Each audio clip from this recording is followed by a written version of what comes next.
The year was 2009 and it was about 3:34 in the afternoon when my phone rang, and it was someone informing me that my father had passed away in Pune. So the very first thing I do upon hearing the news, of course, I light a cigarette. This was 2009. I was hopelessly addicted to nicotine at that time. I was averaging about 35 cigarettes a day.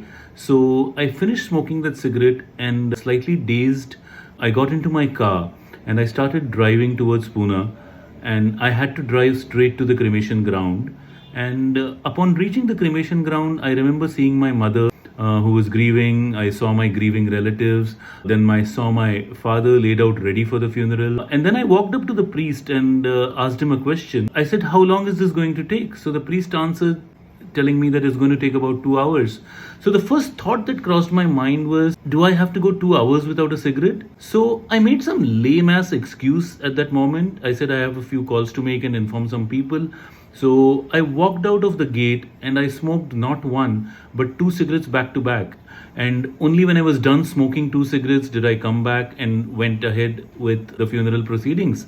So why am I telling you all this? Shouldn't I be completely ashamed of myself for behaving the way I did? The truth is, yes, I was ashamed, but I'm telling you because it's only when you accept something can you correct it.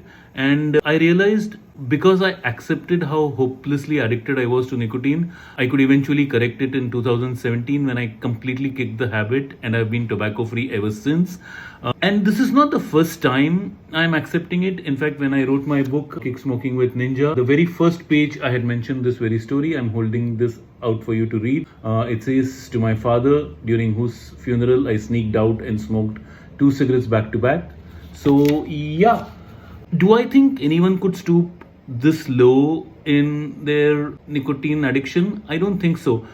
However, I know everybody has their own struggles with nicotine. So if you are someone who's struggling with the habit, or if you know someone who's struggling with the habit, drop me a yes in the comments box below, and someone from my team will reach out to you as soon as possible. Thank you.